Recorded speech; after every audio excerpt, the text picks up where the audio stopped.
You are listening to the Archaeology Podcast Network. The Archaeology Podcast Network is sponsored by Codify, a California benefit corporation. Visit Codify at www.codifi.com.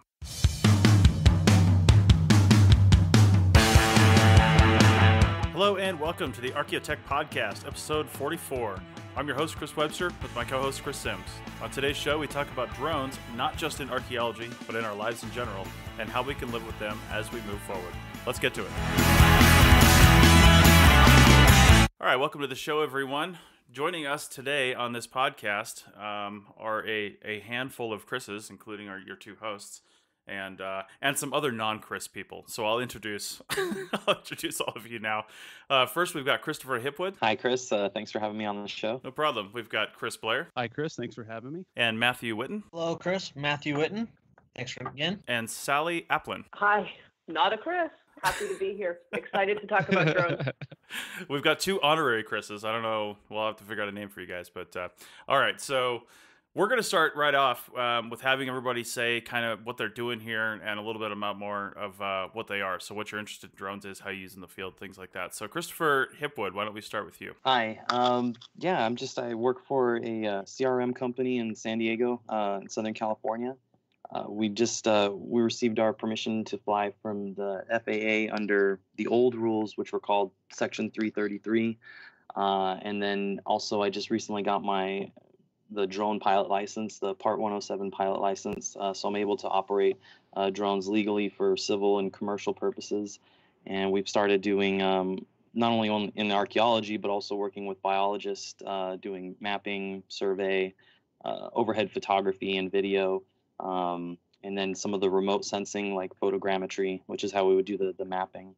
And just trying to figure out ways that we can record sites using the new technology, and having that new capability that a lot of archaeologists have wanted, that straight down photo view of archaeology sites. Awesome. And you're in a great place to fly drones because it's always nice and sunny in San Diego, isn't it? Yeah, pretty much. We were getting our three rainstorms for the year right now, and then it'll be clear skies. Nice. And also, I'm glad you mentioned the FAA Part 107 license. We have links to that in the show notes, and we have links to how to register your drone in the show notes in case we don't get to that. All right, good. So let's move on. Chris Blair, why don't you tell us a little bit about yourself? Hey, cool. So I work for an environmental firm in outside of Louisville, Kentucky, and similar to Chris Hipwood, we are using drones for basically environmental mapping and 3D modeling of topography in small areas, using it for remote sensing purposes, things like that, in conjunction with our standard ortho imagery, LiDAR, that kind of stuff. So we're trying to integrate it more into what we're doing, sort of from like a GIS perspective, to map archaeological sites. Okay, awesome. And Matthew Whitten, a little bit about yourself. Hello, I'm actually a graduate student at Middle Tennessee State University in Murfreesboro, Tennessee. Getting into the whole drone program. I'd like to learn a lot more about it. I also work for the Rutherford County Office of Information Technology as a GIS apprentice, and so we're dabbling a little bit on both arenas. So I'm trying to get my feet wet and figure out what's going on so I can do it the right way. Mm-hmm. Well, that's a good thing to do. Definitely want to make sure you're doing everything the right way, which we will hopefully talk about in this episode. And finally, our last non-Chris person, Sally Applin. Sally, how's it going? Hi, it's going great. So I just finished a PhD in anthropology and computing from the University of Kent, Canterbury, but I'm based in Silicon Valley. And my background is I look at systems theory, and I specialize in human-technology intersections, in particular the communications of technologies and how they fit into our culture cooperatively. So drones are this new member of this ecosystem that already includes mobile communication, vehicles, birds, a lot of autonomous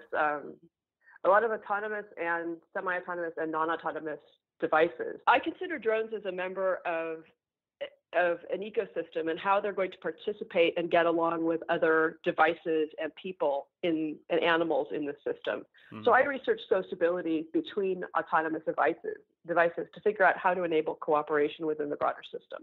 Mm-hmm. In particular, how all of these drones are going to cooperate with other drones in the system as well, because we have this new space above us that is going to be filled with them. Yes, and you live in Silicon Valley, so if anybody's likely to see drones all over the place first, it's probably, somewhere in the San Francisco Bay Area would be my guess. So let's get into this a little bit, because I think we need to manage some, or to talk about, really our viewpoints here. Because honestly, when I think of drones and archaeology, I didn't even, this is why it was good for you to talk about this first, because I don't even think about those sorts of concerns. Because for me, archaeology means the high desert in the Great Basin or the Eastern Mojave, where there aren't actually anything. There's no people, there's no houses, there's really very few animals, there's very few birds, there's very few anything. So when I think of it, I'm like, what's the big deal? Let's just go out and do this. It's a big help to us to do these things. So, what are the problems? But if we have regulations for one thing, they have to be able to be flexible enough to apply to lots of things. So, how do you think in your research, in what you've looked at, we can kind of meld these two things? Because we don't want to have somebody come out and say, we can't use drones anywhere because of this, and that will totally destroy the actual effectiveness of drones in places where we could use it safely. So I don't know, have you encountered these sorts of questions in your research, and what do you think about that? Well, there's a couple things. One is that I would say that the part of what's going on with the appeal of drones and how drones are being developed and encouraged in terms of sort of selling the idea of drones has been to present it as a solution in an urban market. People that are busy and interested in technology would somehow support drone delivery as a new thing that would save them some particular kind of time. And when I think about archaeology, I think about all the broad spectrum of archaeology. In particular, there's urban archaeology, right? And archaeology can happen in dense urban areas. And in fact, a lot of the archaeology outside of dense urban areas is actually looking at older dense urban areas that are no longer dense and no longer urban. But the problem with, not the problem, but one of the issues to consider is, yes, absolutely. When you're in a rural area, aside from wildlife, which does matter, they did the study of bear hibernation and drone response, and they did see that even hibernating bears respond and have a physiological impact to drone traffic in their area. That is something to consider in rural areas, but it's not the same as the density you get in an urban area with everyone using them, which does need to be regulated. A great example is even one drone. So a few days ago, after the holiday, someone was flying a drone right above where I live. Pilot was not visible, and it was flying really high. And we live over a flight path of a small airport. So calling the police to bust the drone pilot is possible, but they're not going to be able to find it because we couldn't even see it. No. So what we had to do is take a tactical maneuver to call the airport and say, hey, you know what? We're in your flight path. There's a drone up. You might want to tell your pilots taking off to be aware of that because it was really high. That's just one instance. So multiply that by an aggregate of drones, it still matters. Even in rural environments, there's still flight paths. So it's something to be, really aware of. I do believe there should be it should be distinguished between sort of rural and dense urban areas, but I do think some of the issues in terms of flight paths, animals, and things are still concerns. Well, that's good to know, because a lot of people don't think about that. Because there's two things. One, I am a pilot too, and I live kind of on the one of the big segments, the far out segments of the flight path going into Reno International here. But I used to live right on the flight path, about maybe 3 miles north of the airport. And at that distance, there's still only about less than 1,000 feet altitude. Jets are small planes, whatever's coming in.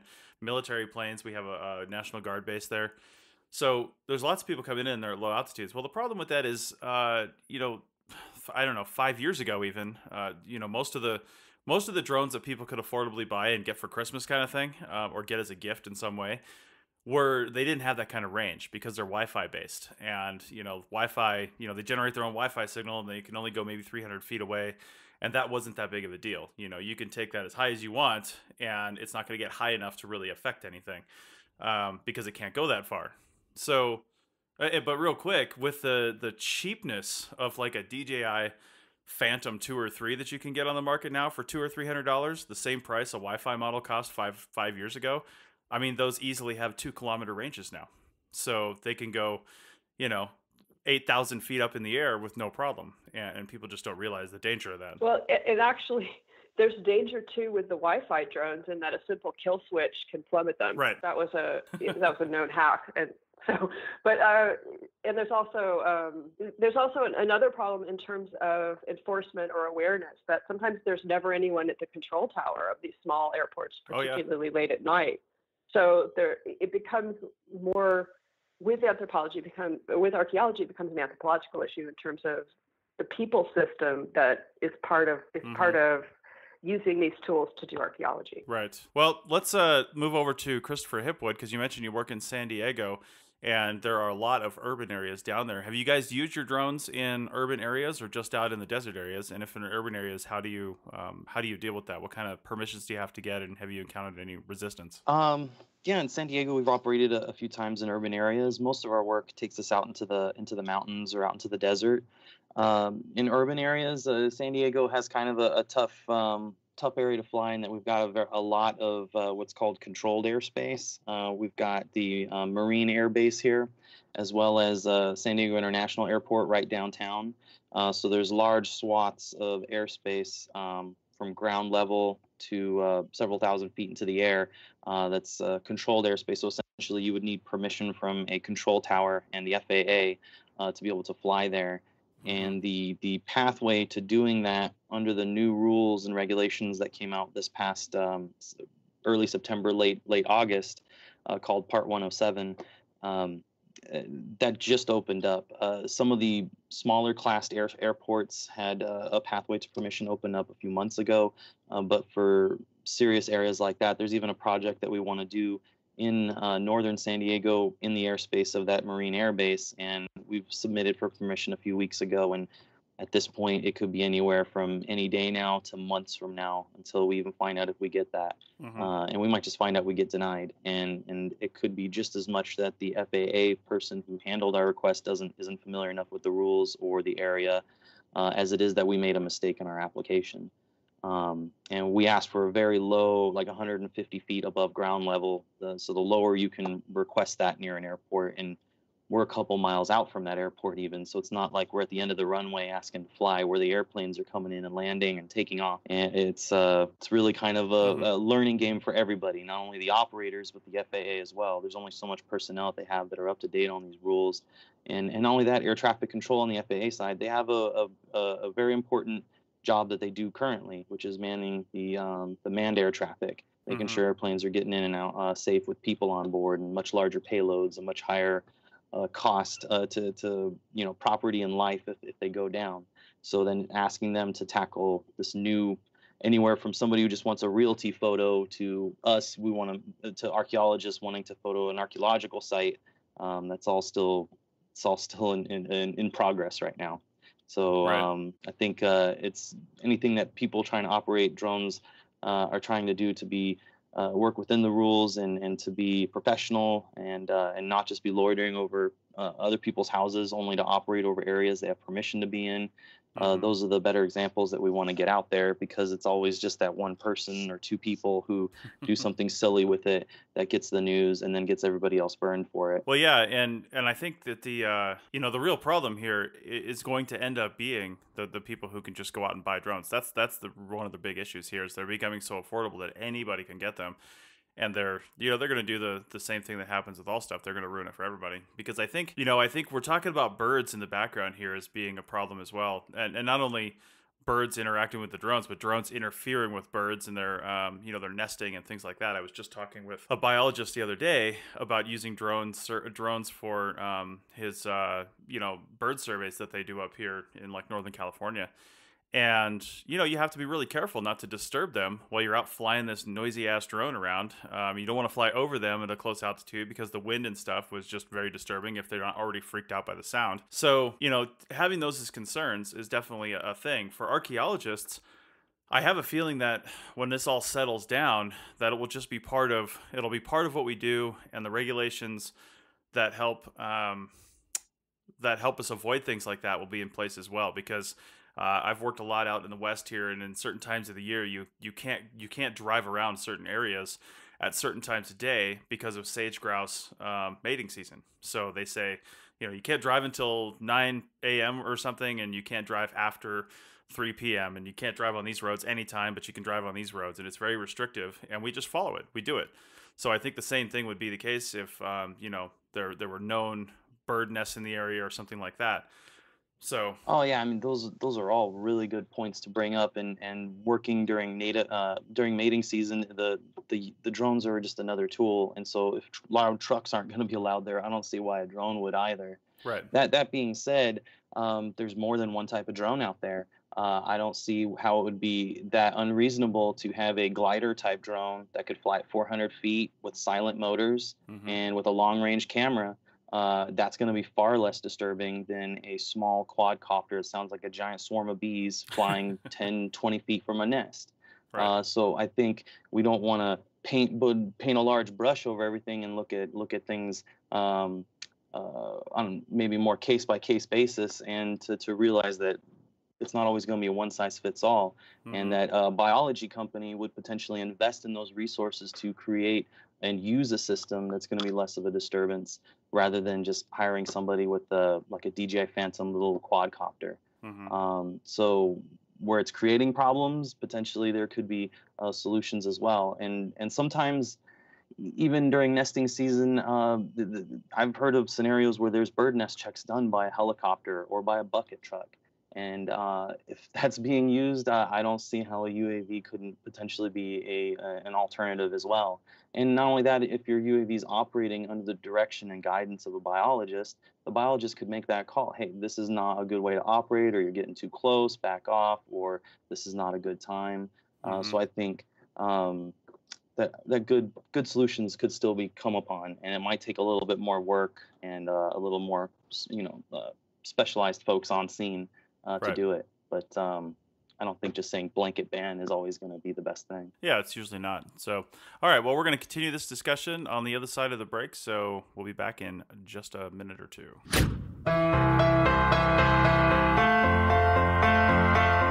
At digitaltraining.site, we believe that spending money on learning is great if it helps you solve a problem. If you're a cultural resource management professional, you want to make your workflow faster and more efficient to beat your competitors. If you're a student or young professional, you'll want to learn marketable skills to get that job. If you're a faculty, you want to stay up to date with teaching topics, but you feel overwhelmed by all the technologies and tools out there. Digitaltraining.site is for you. You'll get relevant topics by top-level instructors and downloadable materials at an affordable cost. And if you're an enrolled student, apply for a scholarship and attend for free. Start learning now at digitaltraining.site.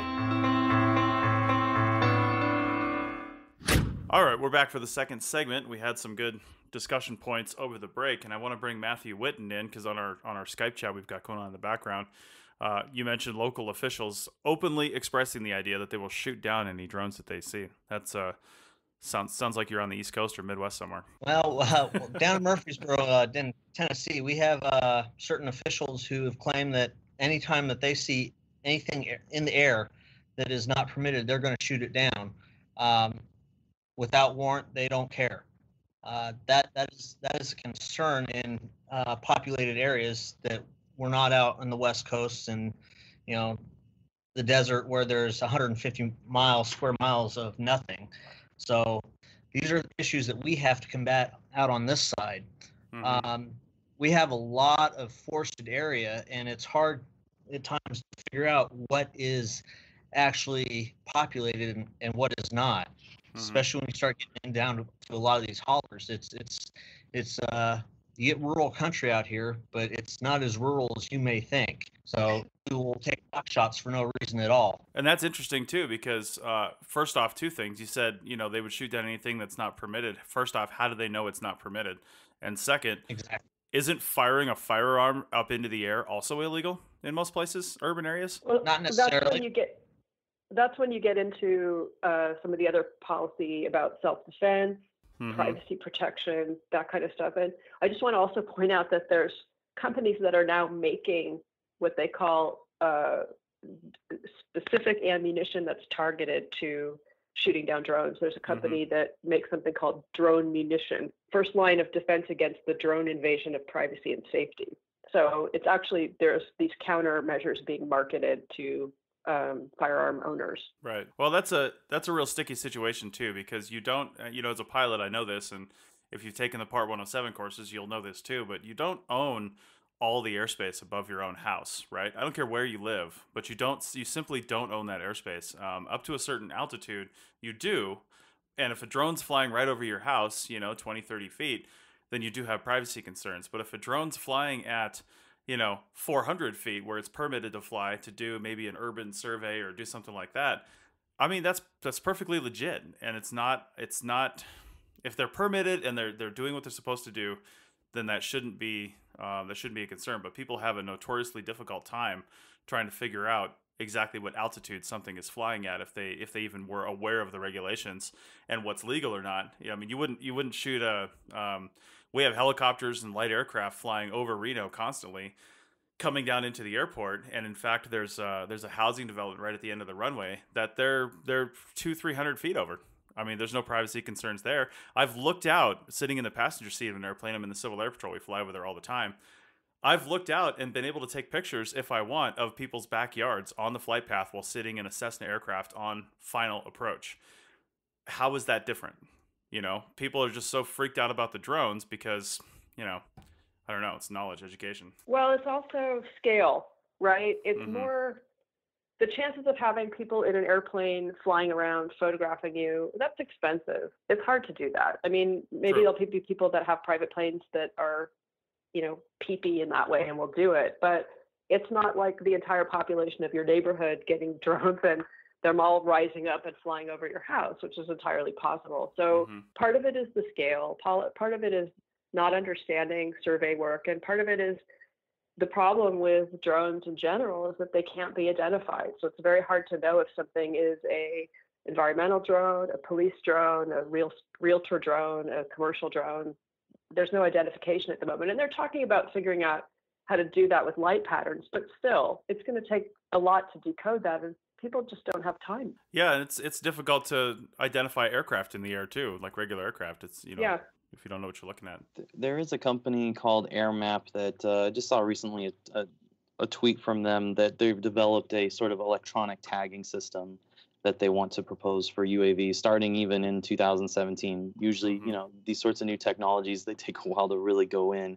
But the idea being that you could rapidly identify a drone in the air, who it's registered to, and then be able to deduce if it's somebody recreational or if it's a company. Of course, who's able to do that was not a question that I saw a quick answer to on that article. But if there was a way that through identifying the UAVs quickly, you could figure out who the troublemakers are, essentially. Or if someone's doing a city certified or something permitted by the city, like an aerial survey, that someone could quickly figure out, oh, okay, it's just the local water company mapping out the canal in my backyard or something like that. But I really think drones in general need to do a better job of selling this to the public as far as the proper uses. There's a lot of bad out there, but we need to let people know there's a lot of good that can come from this as well. Replacing dangerous work, let's say like power line inspections. Instead of having to send somebody up close to the power line, you could just send a drone there. If the drone, has an electrical arc hit it, okay, it's just an insurance claim. At least everybody's going home to their family that day. Mm-hmm. I'd just like to take a moment to talk about that there's a book out that we just published called The Future of Drone Reuse, Opportunities and Threats from Ethical and Legal Perspective by Bart Custers, who's the editor. And I have a chapter in it as well on deliveries by drone, obstacles, and sociability. And the book as a whole addresses a lot of these issues in terms of surveillance, ethics, legal issues, rural and urban areas. And we have the link listed on the site for this podcast. Yep. Yeah, I definitely would check it out. We have the link to the book and a link to Sally's chapter in that book as well. So definitely check that out if you want to learn more about that.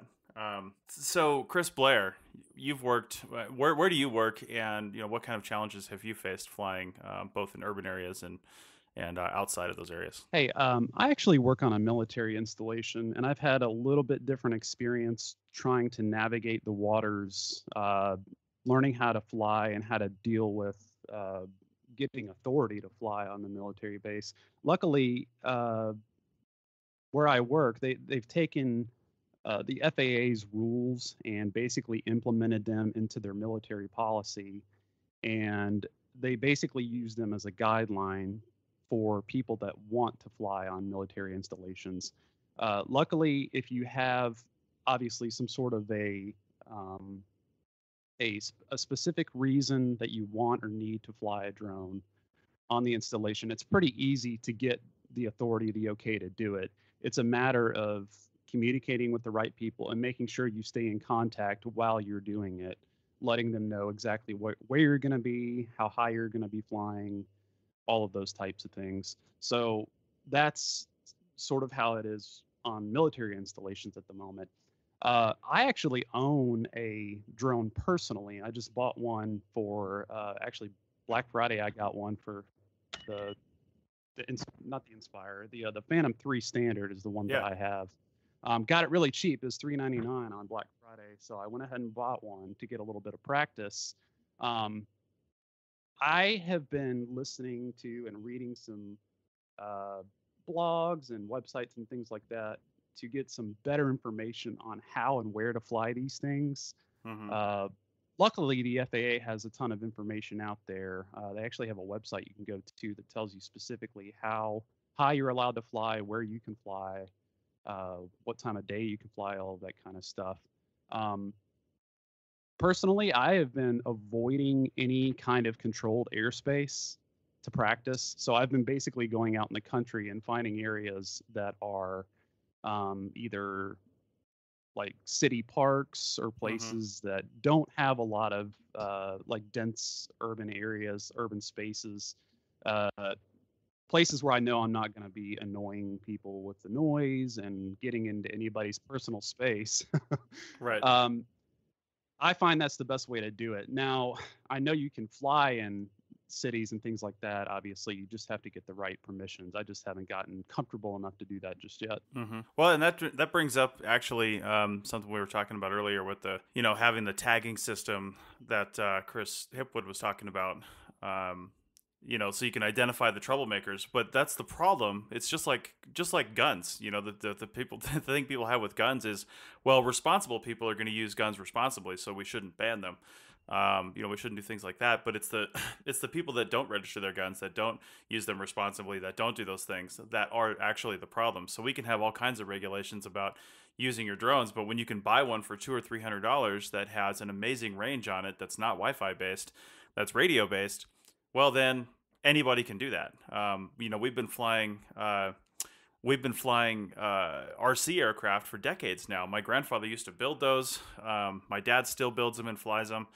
And people have to have their radios registered with the FAA, the frequencies.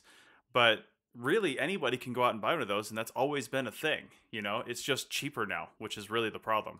It's cheaper and it's easier, and they all have cameras. Well, I would also say that when people were flying RC vehicles, I remember in the Bay Area before Google built its complex, that was one of the places where people would go fly their RC planes because it was empty fields, no houses, easy to see, clear vision, and so forth.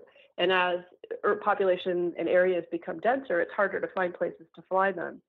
Drones don't have to have much because of their form factor. They take off straight up, and so they're more nimble, and that increases the likelihood of them flying in urban areas as well. Right. And one of the things that we are concerned about, in particular, we're concerned about is where when you have an aggregate of drones from different vendors and areas. I alluded to this a little earlier when I was talking about you can't tell the difference between real estate drones or surveillance drones or police drones or archaeological drones or survey drones. They don't have any way to communicate with each other because the pilots are on the ground. They're not connected. They don't have ways of communicating. So we're essentially trusting a large part of the population on the ground to put things up and be able to navigate when everyone has intent to go different places in an airspace that's not controlled. There's no traffic system. There's no, Mhm. you know, lights or rules or behavior. And even if there's corridors around airports, it's still going to be a problem. So in order to have cooperation between these devices, they have to have some form of sociability. And what we look at is how do you implement sociability in devices that are autonomous or semi-autonomous in the way that drones appear to be autonomous, even though at the moment they're flown by humans for the most part. Yeah, well, and you're totally right. As we move into self-driving cars, for them to actually work well, we need to take the humans out of the equation. We've been trying to do that with aircraft for a long time. Most commercial aircraft have the ability to fly themselves from takeoff to landing. We just don't let them do that in certain phases of flight because we're uneasy with it. It's not that we're technically incapable. But even doing that, we are technically incapable of negotiating with other entities. So what part of our research, we look at autonomous vehicles too. We've written, you have sociability between autonomous vehicles so they can all go down the road to different places together. The airplane is I think it's a more really pared down model because the flight paths are reasonably direct unless there's weather and known, and there are much fewer of them, even though that's increasing. When you talk about, I mean, even delivery drones in the chapter, I talk about how many delivery drones there's going to be. I mean, if you have a UPS truck that's packed with even 150 packages just for a street, right? Okay, so what's the aggregate of all those trucks in the neighborhood? How are those drones going to be like communicating with each other to be able to deliver successfully? And that's one vendor, right? If you have a different delivery or a realtor or survey or all that, there's some sociability required between all these things. Well, and you got even if they're automated, right?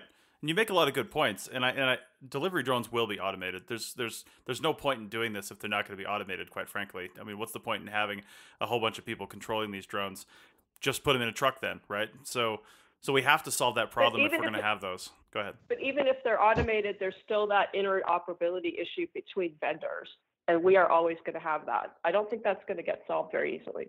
Well, there's an air traffic management system that I believe there's at least one or two pilot programs with the FAA where there are companies trying to be the one who comes up with that air traffic management system. I mean, these are all really good points, and they're definitely have to be settled, but they're not unknown in the industry, and there are players who want to be a part of that sort of a solution.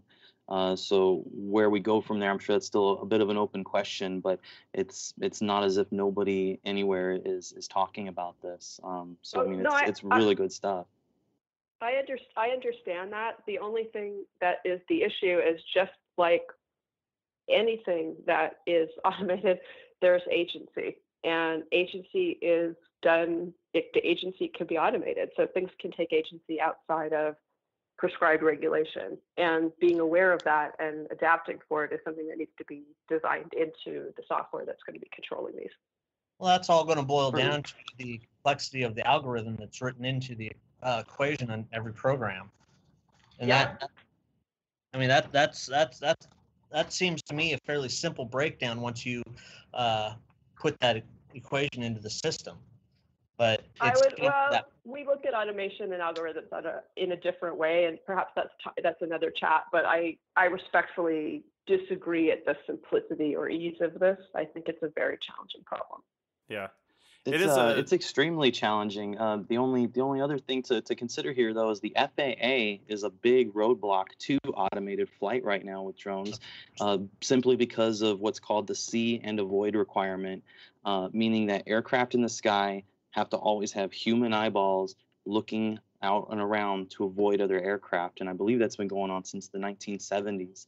And as of this point, that's not being waived for drones. There are maybe a few pilot programs where you can use what's called sense and avoid, which is when you're using automation. And people are definitely looking to the day when it is going automation. But this is not like going to happen tomorrow or even next year. It could be quite a few years before that requirement's ever even waived. Okay, and you're right. And we're going to go into a third segment here, so I'll just close this first segment with this.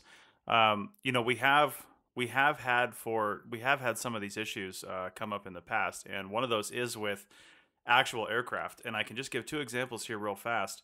Right now, there are generally accepted rules when you get a pilot certificate that you understand these rules. If you're on a flight path and you're flying east, you're flying at odd thousands of altitudes. If you're flying west, you're flying at even thousands of altitudes. So, for example, 6,000 feet versus 7,000 feet, something like that. So that gives automatically 1,000 feet of separation.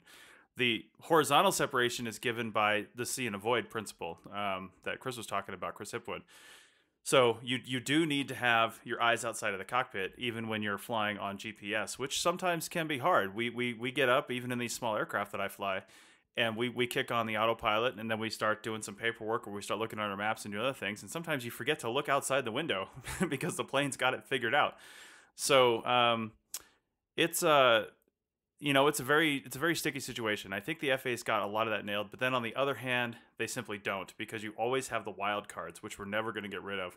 And for example, just 3 or 4 months ago, I was in a Civil Air Patrol aircraft. We were doing a simulated search and rescue out near Carson City, Nevada, in a common traffic area, because we have a lot of mountains. So when you're in a valley, there's a lot of planes in the valley because they don't want to go over the mountains. And there was a plane that wasn't on the radio frequencies.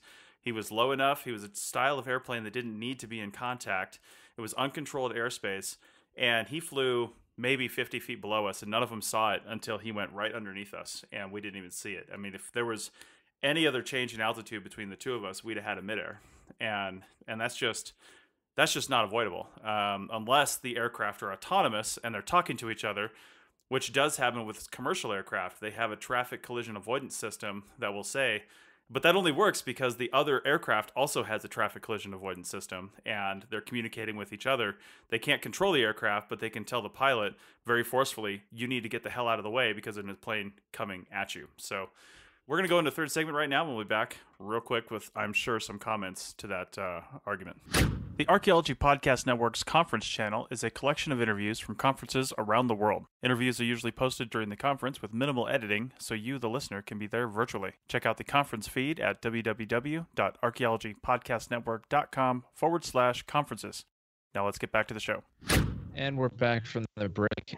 And so I have a question for all of us to talk about. Given the legal and social the challenges and various aspects of using drones, the ultimate question is it worth it? Is the payoff of all of the different challenges worth using a drone? So I think it's important to highlight the research value of it. Like, what is it really adding, and is that thing that the drones are adding, is that worth all the other things that we have to deal with? I think with any new technology, we have to decide if it's worth it, right? And often we don't until something's happened, right? Was Hiroshima worth it? Sorry, but that's like a big use of technology that had an enormous and horrible impact. One of the things that I think is going on now is with any new technology, when it's kind of trying to get absorbed into culture, we're trying it out. And in trying out, we're exploring all the ways that we can do things with it. And I think the difference between maybe now and what's happened before is we used to sort of trust some professional entity to provide particular lenses. And we still do to some extent. Like, we don't operate the Hubble telescope, right? And we see the photos that it comes back with as views into our universe that we didn't see before.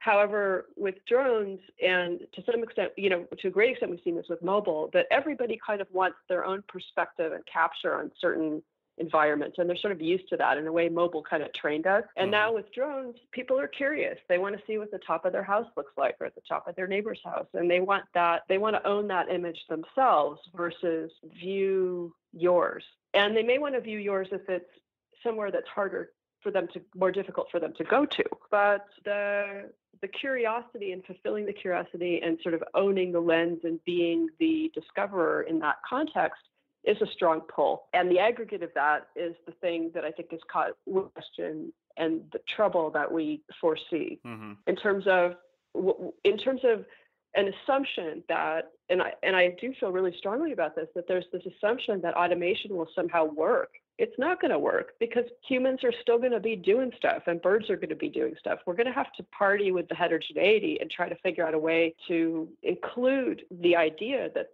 that things are going to be unexpected. People are going to fly below you and you don't know it. People are going to fly drones that aren't legal and tracked and together, that different vendors may use different algorithms for their automation, and there's going to be bugs. Now, all that stuff's going to happen. So as we build it, we just have to think about that kind of stuff. And so I would say overall, I think it's just coming, and whether we like it or not, it's going to be here. And it may or may not be good for us, but this is kind of where we're at. And we just have to figure out a way to, as we do with all these things, adapt. I think you're right. And I think adapt is the right word, because I feel like we've done that a few times over with some big technologies that took over our world. One of the first ones in the industrial age was the automobile. That showed up with wildly unpredictable behavior when people could get their hands on one, and they were relatively cheap actually. Once Ford got into the game, they were relatively cheap, and anybody could go out and get one and drive them anywhere. There were very few regulations. There wasn't any driver's licenses. There weren't any stoplights. There weren't anything. Of course, cars were going much slower and built completely out of steel. So there's all that. And then we had aircraft. Aircraft started taking over in the teens and 20s. After they were invented in I think 1903 or 2 or whatever the heck that was. And then we had to deal with that. People just flying planes all over the place and not really following any regulation. And that still happens in a lot of rural areas, because there is there's regulation, but the regulations are less stringent. Like, for example, over urban areas, you can fly a plane just about as low as you want. At 500 feet really is what it is. But in reality, people are flying them at just about any altitude if it's an unpopulated area. And that's as determined by your sectional chart, not just by looking down and saying, I don't see any houses. You have to follow those regulations. But I feel like with lots of stuff that we deal with, drones aren't going to go away. So we have to figure out a way to actually work with them and make them work in our society. Whether it's, whether we never get delivery drones is fine with me, but as long as we can still use them for, scientific and professional services, I think that they'll be a great help to us. So I don't know. Sally, you mentioned having a paper on was it automobiles as well? Yeah, we have a paper called Resolving Multiplexed Automotive Communications, Applied Agency in the Social Car.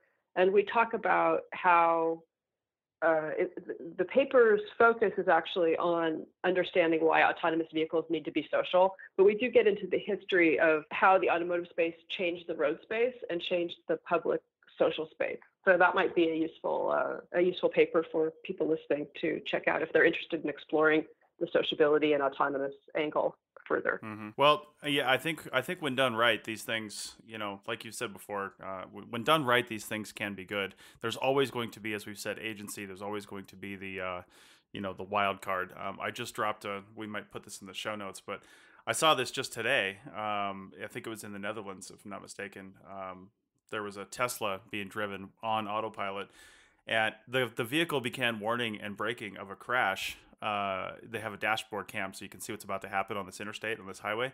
And the vehicle began responding to the crash before the driver even knew what the heck was going on, because they don't have the mental ability to say, oh, that car's starting to drift his lane, and then react to it. The car already reacted to it and stopped the car. So the fact that some of these cars, like the Google cars, which is now called Waymo, which is very confusing, those cars, and then the Tesla autopilot system, those are all working really actually quite well with other vehicles that don't have these systems. So they're able to react with vehicles that are acting on the driver's whims, with all these different, if you want to look at it, there's 200 million people with different programming in their heads, and then there's these cars trying to deal with all that, and they're not doing too bad of a job. So I think if we could figure it out for that we could figure it out for drones when it gets right down to it. Well, sorry, again, I disagree. I mean, there was the guy who had a terrible crash because the vision on his Tesla was seeing something that wasn't quite there. I think that's how it goes. I have to look that up.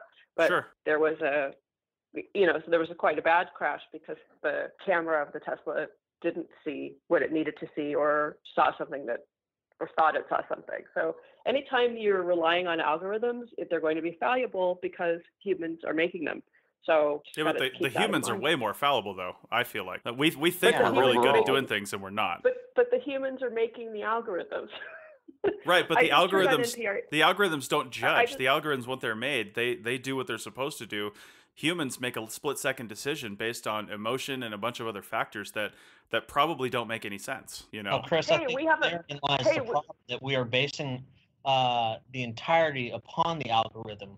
There has to be a meeting, basically a meeting of the minds between the two, between the human emotion and the algorithm, in order for it all to work. Mm-hmm. Hey, we have another paper, New Technologies and Mixed-Use Convergence, how humans and algorithms are adapting to each other. Nice. There you go. The other thing to maybe look at is, yeah, algorithms will never be perfect, but right now there's thousands of people already losing their lives on the road. If you could cut that number in half, relying on algorithms and still having algorithms kill people, then I think it comes more of a question of, at least there's more lives saved, and you've got to do everything possible to fix those scenarios. But I see that. I believe that's very possible, that if you took humans out of it, that overall you could still have potentially a safer system. I mean, it's not going to be fun to be the person who dies from an algorithm, but overall, if you have to take a look at a societal view, I think a lot of people could agree with that. Again, are you just going to have a situation where there's conflicting algorithms, which is what I was talking about with the drone. There's interoperability issues. But I think what we're saying is we're fine with that, because I think the alternative is there is no control. You know what I mean? Like if a few people, I mean, let's just be blunt about this. If a few people die because of these algorithms, or because 2 delivery drones crashed on top of each other and landed on a child's birthday party, you know, that could happen. You're right, that could happen. But for example, the number of plane crashes that have happened over the past 30 years has gone dramatically down, thanks to newer technologies that automate all the actions of the airplane and take pilot error out of the situation. I mean, I don't know how many crashes there have been where pilots forgot to put their landing gear down, for Christ's sake. That's stupid.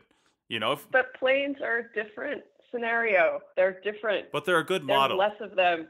They're big. They're not a good model because they're a different scenario. They have it's a slower system. It's a very much smaller system, and it is not interoperating all stuff with Wi-Fi, with mobile, with people in the same way. It's a very elite system. It's not comparable. Well, I agree with you on one hand, but on the other hand, I think it is slightly all we comparable. have at the moment. Well, yeah, and I think it is slightly comparable because of the scale of aircraft, right? You're talking about a whole bunch of drones in a small area, right? And they're traveling at relatively low speeds. Even if that's 50, 60 miles per hour, those are relatively low speeds. If you were to scale that up to the Class B airspace of Chicago O'Hare or Los Angeles or, LaGuardia JFK, if you were to scale that up, these planes are doing, they're doing less than 250 miles an hour within the Class B airspace, but that's 250 miles per hour on a plane that weighs 40 tons minimum. I'm not even guessing that that's right. I think it's over 100 tons. And you've got all these planes doing that. They don't hover. They can't stop. They can't do anything. They just fly in the direction that they're flying. And if they stop flying, they fall out of the sky, right? So I think the scalability of that, when you bring all that down, you scale down the speeds, you scale down the distances between them, and you're talking about a very similar problem. And I don't think it's a problem that is unsolvable. That's my only comment, is I think we can solve this problem. Sure, there will be issues, but I think it's a solvable problem. That's all I'm trying to say. I don't think we've solved it. I just think it's solvable. Agree. Yeah, and I would say I'm not sure if it's solvable. I think it's adaptable, and that's the difference. But there's not going to be a solution, because there's never a solution. But there is, I would, again, and I hate to keep plugging stuff, but I would steer you back to the book, just the original drone book, because there is aviation law. There's a key provisions in aviation law chapter by Benjamin Scott, which looks at what's going on in aviation policy, and there's a lot there that will satisfy your aviation link needs. But again, the thing I think we need to remember, or at least my perspective, is there is no solution. There's only adaptation. And continued rapid cycle adaptation. Right. Well, I think when we start figuring this out for drones a little bit, it will help us move forward with aircraft. Not to keep bringing it back to that, but that is my major experience. There's a lot of people out there trying to invent the commuter aircraft that turns into a car that you can just fly off your road out of your garage and then turn into an airplane and fly it around and then come back. And I don't even want to think about the regulation dealing with that. And I make the same argument with them. Yeah. That to me is way more scary, because flying an airplane is not, I mean, there's a lot of factors to consider. Flying a drone, way fewer factors to consider, but still a lot of factors. But flying an airplane is a completely different thing. Just about anybody can jump into a car and drive it and probably not kill somebody. But not everybody can just fly into an airplane and fly it. You can fly it, you can take off, but landing is a whole other issue. So we need to have more automation when it comes to that for the average person to be able to do it. So well, and I guess one more thing. I do disagree, because only in that people can only jump into a car and not kill people if other people realize that they don't know what they're doing and get out of their way. Right. If you're plugging into a system of other people navigating, and that's different. Yeah. And we keep going back to, things, but I mean, I do know somebody when I was a kid who was killed just changing their tire on the side of the road because somebody decided to get in their car drunk and swerved ever so slightly on the highway and ran right into them because they were changing a tire on the left side. There's an algorithm would have saved that if that person driving drunk was not able to just swerve or not able to even get into the car. That person would still be alive today. So I think there's more good that can come from the bad, but that's just my thought. Oh, I just quickly on my take that with the question that started off this segment, I think that the UAVs are worth it in the end. I think there's a lot of great opportunities to use UAVs, and that Sally has great points that we need to be on the lookout for potential downfalls, as well as how we're going to bring drones into our culture and the system, and I guess our ecosystem is the best word that she used, and that there's still a lot of easy wins and a lot of good that can come from it, and we've just got to try and temper that, and maybe Sally could put it best as to how to counter that, or how to portray that. Chris, that was really nice of you. I think what you said originally was great. I just want to be sure that my position is clear too. That I don't see it as a doom scenario, but I do see it as I think it's irresponsible to. I think it's irresponsible to consider that algorithms are going to kind of like cover the mess of high heterogeneity in terms of drone interoperability in an ecosystem. And I do think that it's just a continual adaptation, that we're just going to go through several cycles, many cycles of continually like adapting, absorbing as we learn how to work with and live with drones, because I don't think they're going away. No, and that's well said. I agree. I don't think they're going away either. Well, they're definitely here to stay. And algorithms are not going to be the end-all be-all. I don't think that's ever been the question, or been the contention all along. It's not going to be the end-all be-all. There has to be, as Sally says, that adaptation, that understanding, that meeting of the minds between the two scenarios in order for it to work. And it's not always going to work wholeheartedly in one direction for a perfect, utopia, as it was put out there. That's just not going to happen. There's always going to be failure to everything. That's why we experiment. That's why we're archaeologists. That's what we do. We do science. And I don't think any of you are in a hurry to dig up a bunch of crashed drones. That's not my dig venture. No. I think that's going to happen though. They'll be out there somewhere. And the bones of the people they fell on. Yeah, indeed. Oh no. Oh yeah. Oh my God. Still got another 45 years or so to go, right? All right. Well, with that, we are going to end this episode. I want to thank everybody for joining me. Chris Sims has already dropped out. He had to go pay the parking meter and couldn't join us again.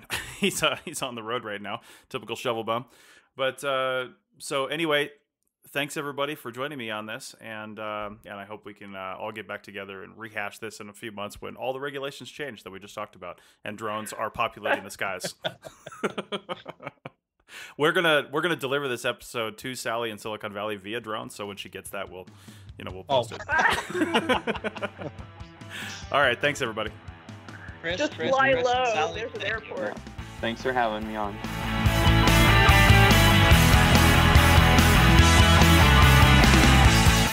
That's it for another episode of the Archaeotech Podcast. Links to some of the items mentioned on the show are in the show notes for this podcast, which can be found at www.archaeologypodcastnetwork.com/archaeotech.